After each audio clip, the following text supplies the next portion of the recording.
This episode of the CyberWire is made possible in part by Logarithm. There's a lot riding on the shoulders of cybersecurity operations teams, a company's reputation, a hospital's health records, an entire community's drinking water, the weight of protecting the world. It's a load Logarithm helps lighten. Logarithm's engineers and analysts have been on the front lines of many of the world's most significant attempted cyber attacks.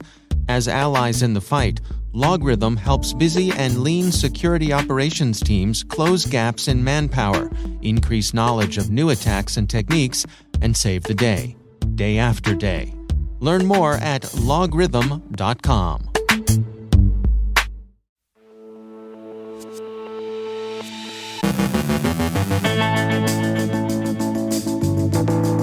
With diplomacy at a standstill and Russian troops now openly in Ukraine, Western governments imposed sanctions on Russia. A fresh round of distributed denial of service attacks against Ukraine. Cobalt Strike continues to be misused by criminals. A cyber attack has severely disrupted a major logistics firm. My conversation with Assistant Director Bryan Vorndran of the FBI Cyber Division. Our guest, Ed Amoroso from Tag Cyber, explains research as a service and two looks at the recent and prospective state of industrial cybersecurity.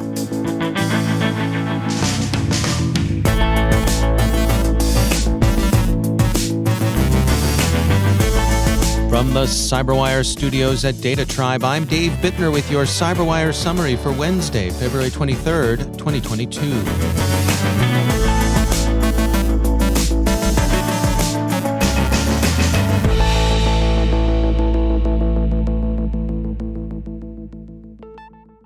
Diplomacy seems to be at a standstill, at least temporarily. Russia stands more or less alone with full support from Syria and Belarus, and some relatively tepid support from China. In general, Russia's President Putin is playing an aggressive role Europe hasn't seen since the 1930s. Reuters reports that Ukraine yesterday renewed its warning that it saw signs of renewed cyber attacks against its banks, its defense sector, and government websites. The warning appears to have been based upon indicators and warnings, and not merely a matter of a priori probability. CERT-UA based its assessment on what it observed in dark web chatter. Those attacks have in fact materialized over the last few hours. It's a massive distributed denial of service campaign, and it's said to have hit banks and government websites, particularly sites run by the Foreign Ministry and the security services. The Telegram says that authorities are working to mitigate their effects. The US, UK, and Australia have attributed recent cyber attacks against such Ukrainian targets to Russia's GRU. The EU's Cyber Rapid Response Team has been activated and will deploy to Ukraine. The move, Politico says, has been welcomed by Kiev. Activation was a joint decision of the 6 states that contribute to the team: Croatia, Estonia, Lithuania, the Netherlands, Poland, and Romania. Speaking of the GRU, the Russian Military Intelligence Service has upgraded its attack toolkit, replacing the VPN filter malware familiar from earlier attacks with an improved version the UK's NCSC and the US agencies CISA, NSA, and FBI are calling Cyclops Blink. The 4 agencies issued a joint advisory warning of Cyclops Blink just a few hours ago. It's a large-scale modular malware framework being used to attack network devices. Cyclops Blink is normally distributed to its victims under the guise of a firmware update. Ukrainian officials say that the most recent round of cyber attacks has been accompanied by a wave of phony bomb scares. The former defense minister of the so-called Donetsk People's Republic, one Vladimir Kononov, is said to have been the target of an attempted assassination by bomb, the nominally separatist region announced. TASS asserts that one man, not Mr. Kononov himself, but someone going to meet the former defense minister, was injured in the attempt. Germany's refusal to certify the Nord Stream 2 pipeline, a move that blocks a substantial increase in Russian sales of natural gas to Europe, was the first and most consequential of the sanctions imposed as the week began. TASS communicated the Kremlin's regret over the decision, quoting spokesman Dmitry Peskov to the effect that This is a purely economic commercial product, which is also called to become a stabilizing element for the gas market in Europe, further to mutual benefit, and both suppliers and consignees of our gas, in the first instance Germany and other European states, are interested in it." End quote. Other sanctions have aimed to reduce Russian access to global financial and capital markets. The Telegraph reports that Britain has imposed what Prime Minister Johnson describes as the first barrage in its own sanctions program, singling out 5 banks and 3 high-net-worth individuals. Prime Minister Johnson said, quote, "Any assets they hold in the UK will be frozen. The individuals concerned will be banned from travelling here, and we will prohibit all UK individuals and entities from having any dealings with them." End quote.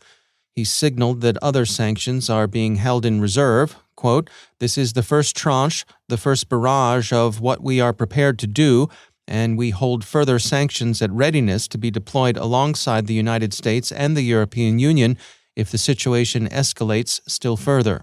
End quote. The EU has, according to the AP, sanctioned the 351 members of the Duma who voted for recognition of Donetsk and Luhansk, and also 27 other Russian institutions and individuals from the defense and banking sectors. President Putin himself was not among them. And the U.S. introduced further sanctions beyond those already imposed Monday that prohibit U.S. persons from doing business with the 2 Ukrainian provinces Russia is seeking to detach. The newest measures are designed to punish Russian oligarchs and impede Moscow's ability to sell sovereign debt. Administration officials say they're holding more and more severe sanctions in reserve, but the Telegraph reports critics call the limited measures appeasement. S&P Global records informed speculation that the incremental approach may be at least in part motivated by concerns about economic blowback. After today's round of cyber attacks, Western governments announced their intention to ratchet up sanctions. The U.S. is sanctioning the Nord Stream 2 pipeline's parent company and is considering comprehensive export controls. The UK and the EU are also preparing to increase their sanctions.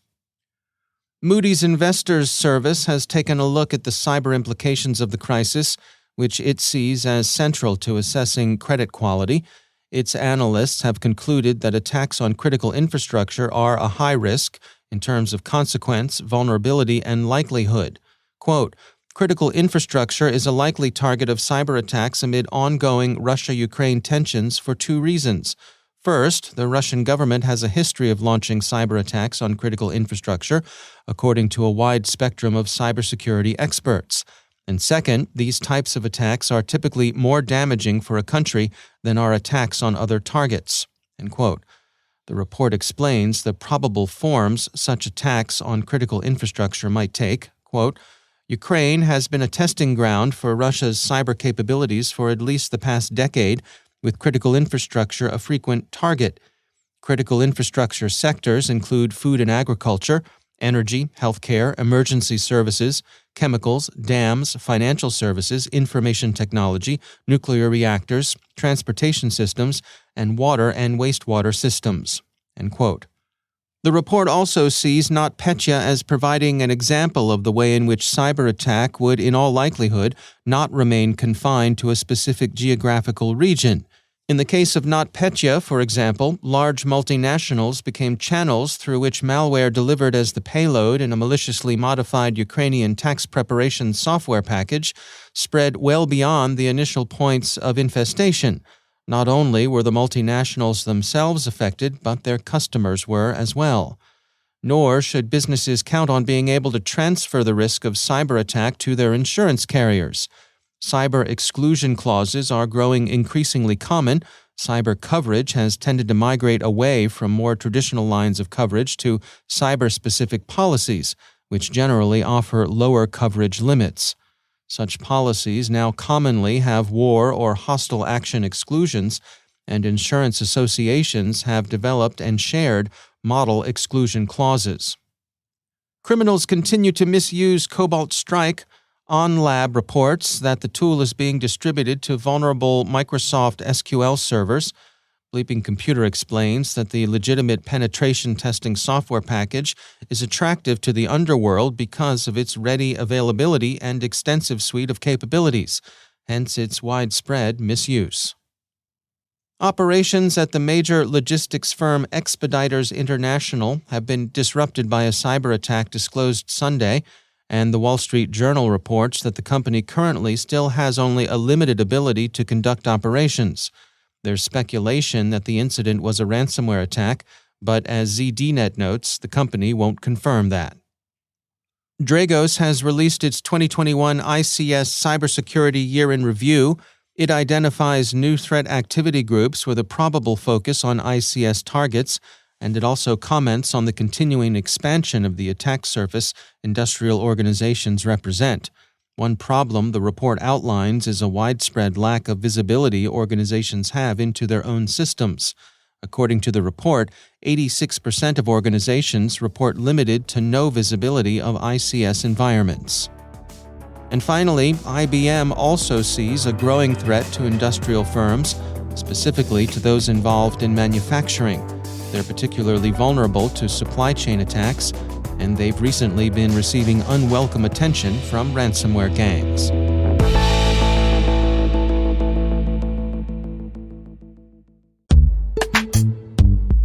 And now, a word from our sponsor, Axonius. Securing assets, whether managed, unmanaged, ephemeral, or in the cloud, is a tricky task. Why? Because you can't secure what you don't know exists. But the days of not knowing are over. Enter Axonius.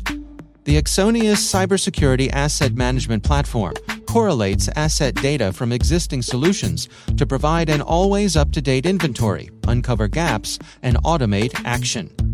Axonius gives IT and security teams the confidence to control complexity by mitigating threats, navigating risk, decreasing incidents, and informing business-level strategy, all while eliminating manual, repetitive tasks. Visit axonius.com/cyberwire to learn more and try it for free.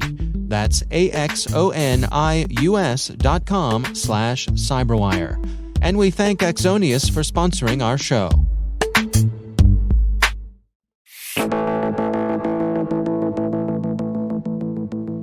Many organizations find value in getting outside independent insights from researchers and analysts who can gather and synthesize market reports, vendor assessments, industry trends, and so on. Ed Amoroso is CEO of research and advisory firm Tag Cyber and also a professor at NYU. He and his team recently published their 2022 Q1 security report, which focuses on research as a service. Well, most companies rely on research analysts to assist them in understanding vendors and understanding where they come from and how they might fit. Even some of the companies that do it perhaps are maybe because of the complexity of cybersecurity or the size of the industry or just the amount of revenue that's being tossed around. It's been our observation that the original goals have sort of gone awry to some degree. So we've been focused on trying to bring enterprise teams back to their roots and think through selection of vendors in the same way that an engineer would think about the materials and components that go into building a bridge, right? You wouldn't want to drive over a bridge and ask the engineer, hey, how'd you pick those cabling? And they scratch their head and think, not really sure. They were kind of legacy. They were laying around here before, so we figured we'd just use them on the bridge. I mean, we laugh at that on a bridge, but how many times would you hear exactly that, the analog to that, made by, say, a CISO at a bank? Who go, why are you using that endpoint tool? It's funny. We had some, it was just here when I got here. I don't really know. It's insane. It's not the way to do it. And I will say that with virtualization and cloud, it's much easier to swap things in and out than it used to be. It's very possible now that if you're not happy, for example, with some gateway that you're using, firewalls, if it's running on a virtual platform, you don't have to wait 3 months for the vendor to ship something. You pull it off the loading dock, you put it in a data center. None of that is applicable anymore. You can very quickly swap images out. So it's a good time for people to get their arms around a more rational means for managing their cybersecurity portfolio. What are you finding in terms of how organizations kind of turn the dials of how much they handle internally and how they coordinate with an outside provider? Really depends on the size and the sector. As you go down market to smaller companies, everybody's using applications that sit in a SaaS infrastructure or cloud. It's kind of cool, right? Like you could be a little company. You and I, Dave, could start a company tomorrow. And in the afternoon, we'd have our own IT department. We'd get it from Microsoft. We'd have our own payroll system. We'd get it from some payroll SaaS provider. And on and on. You could serve sales capability from Salesforce or Pipedrive or one of these CRMs. It's amazing. Like you really very quickly can build up capability in and around. So for research and for selection of cybersecurity, it's become the same thing, where these things can be turned up like utilities, and managed service providers are morphing from, say, managing your firewall to something that is more timely. That's why you hear this designation DR, detection response, like managed detection response, endpoint detection response, or even extended or X detection response. That's really just providing a utility-based security capability that would be plug compatible with all these SaaS and cloud capabilities that people are doing. So the security becomes more a service utility. Now that's really found everywhere for smaller companies. As you move upstream, it's more a mix, right? If you're a big giant bank or you're a big service provider, like the program I used to run in telecom, you have the ability to mix and match and do things internally, build things in your own data centers. But there's no question that the economics and sort of the mood, the general trend and tenor of our industry is more and more toward outsourcing things and letting some expert do what they do well. That's unmistakable, and it's certainly also true in cybersecurity. What's your advice for organizations to find someone to provide this who's a good fit? What sort of questions should they be asking? Well, again, it really does matter what sector you're in and how big the organization is. So, for example, in the federal government, as you deal into critical infrastructure that have national security or even life implications, say military, then there's specialized experts that you want to be working with who understand your domain. Once you get into commercial, then there's a whole host of different research and advisory teams that work.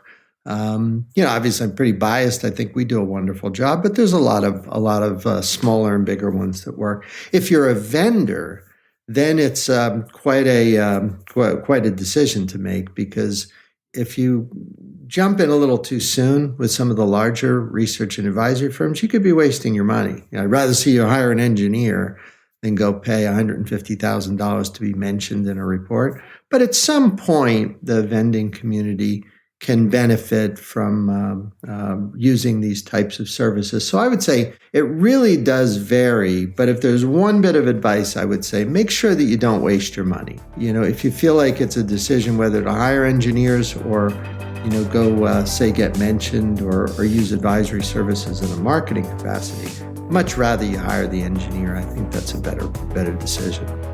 That's Ed Amoroso from Tag Cyber.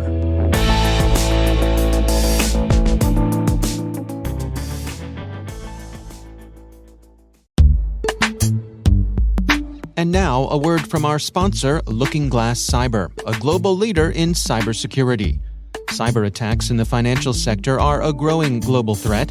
For more than a decade, LookingGlass Cyber has been monitoring cyber threats and have recorded an increasing number of attacks against the financial services sector.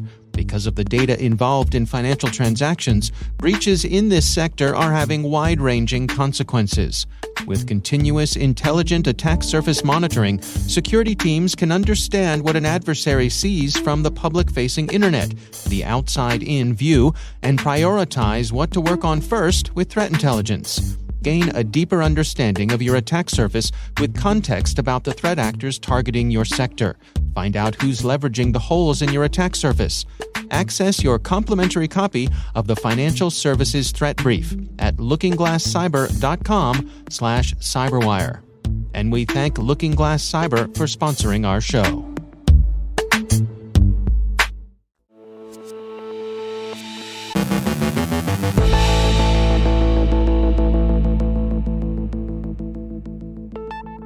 And I'm pleased to welcome to the show Bryan Vorndran. He is the Assistant Director of the FBI's Cyber Division.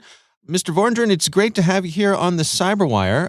I wanted to start off today by just getting a sense for the mission of the Cyber Division of the FBI, the strategies that you have, your place among the various federal agencies. Can we start there? Thank you for the introduction, Dave. I'm very much looking forward to our conversation today. The FBI has a few unique authorities within the United States government relative to cyber. Certainly, we're the lead federal investigative agency for threat response, which essentially means that when there is a computer intrusion, the FBI would have the lead for any investigative action or to enable intelligence community partners or private sector partners for follow-on action. Secondly, we have a keen interest in domestic intelligence, and in order to inform that authority, that means that we have to have very good working knowledge of everything going on relative to cyber within the United States. And then that allows us to inform the intelligence community about trends, ongoing threats, but also puts us in a good position to collaborate with our IC partners and very significant private sector partners as well. Third is we obviously have very specific authorities within statute to investigate state actor compromises of U.S. networks, whether those are private networks, academic networks, defense industrial-based networks, and those are important authorities to us as well. Where we fit in with an agency such as CISA is that CISA would be on the asset response side. They would be responsible for mitigation, for patch management, these types of things about broad vulnerabilities, and to inform the resiliency and net defense side. So we're very much on the investigative, proactive operational side, whereas in comparison, CISA would be on the asset management. We do a lot of work in our space with the United States Secret Service. They are a very, very good partner of ours, and they have complementary authorities to ours for the U.S. government. Give me a sense for how you all dial in with the limited resources that you have, as any government agency does. How do you turn those dials and decide what your priorities are when it comes to the mission for cyber? Sure. We essentially segregate into 5 key buckets on the operational side. 4 of those buckets are the major state actors of Russia, China, Iran, and North Korea. And then we have a broad overarching criminal threat that we would know as ransomware, botnets, SIM swapping, these types of threats faced by individuals and companies here in the United States.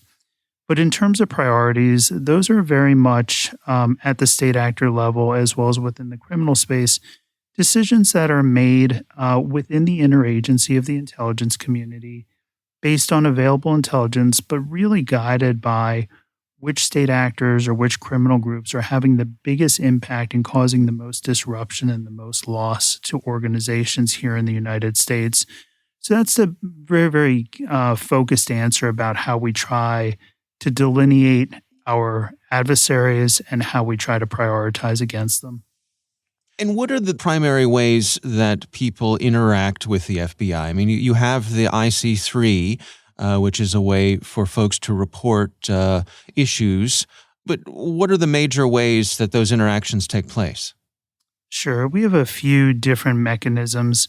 So first of all, we obviously have a very decentralized workforce. So we have 56 field offices in the FBI. We have hundreds of additional resident agencies that are offshoots of those FBI field offices. So we have the capability to get a cyber-trained FBI agent really to any doorstep in the country here within an hour. That becomes very, very important when a corporation or an organization or an academic institute becomes the victim of a cybercrime. We do have great capacity to expand, to respond domestically and to have meaningful conversations with people who have become victims. And I think, while we talk cyber, it is important to remember that the victims behind cyber attacks are still human beings. And I do think the FBI is very, very strong in that space. We also have very proactive outreach efforts that have been sustained for decades at this point.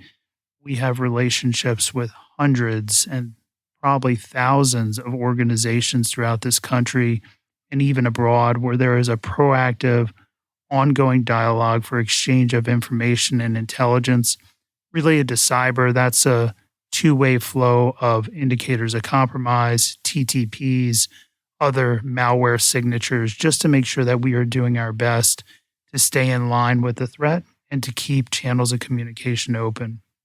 We always encourage organizations, companies, academic institutions to build that relationship with the FBI before they become a victim of an intrusion. The familiarity of having a personal relationship with someone in the FBI or someone in CISA for that matter.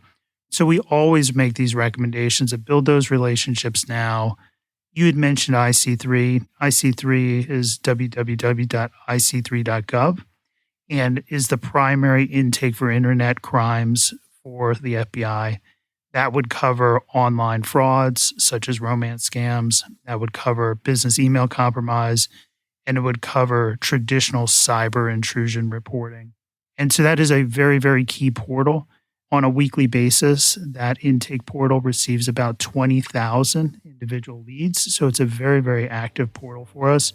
But we also encourage people that it's specifically related to cyber. If they are the victim of a computer intrusion, they should call their local field office immediately to try and get support. All right. Well, Bryan Vorndran is the Assistant Director of the FBI's Cyber Division. Thank you for joining us today, and I'm looking forward to continuing our conversation.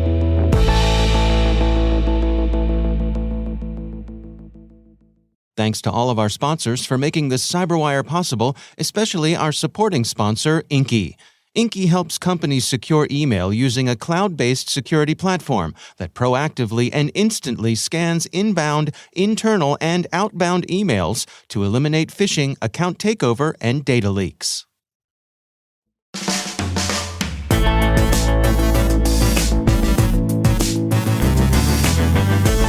And that's the CyberWire. For links to all of today's stories, check out our daily briefing at thecyberwire.com. The CyberWire podcast is proudly produced in Maryland out of the startup studios of Data Tribe, where they're co-building the next generation of cybersecurity teams and technologies. Our amazing CyberWire team is Elliot Peltzman, Trey Hester, Brandon Karpf, Eliana White, Peru Prakash, Justin Sabi, Tim Nodar, Joe Kerrigan, Carol Terrio, Ben Yellen, Nick Valecki, Gina Johnson, Bennett Moe, Chris Russell, John Petrick, Jennifer Iben, Rick Howard, Peter Kilpe, and I'm Dave Bittner. Thanks for listening. We'll see you back here tomorrow.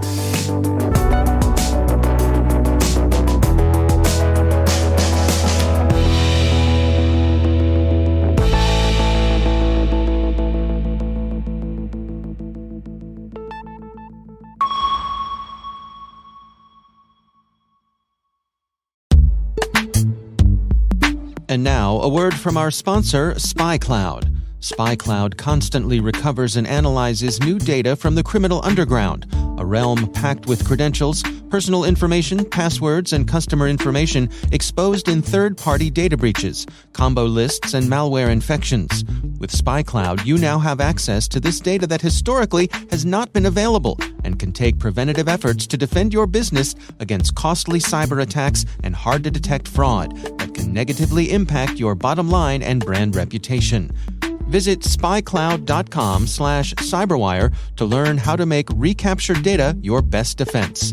That's spycloud.com/cyberwire. And we thank SpyCloud for sponsoring our show.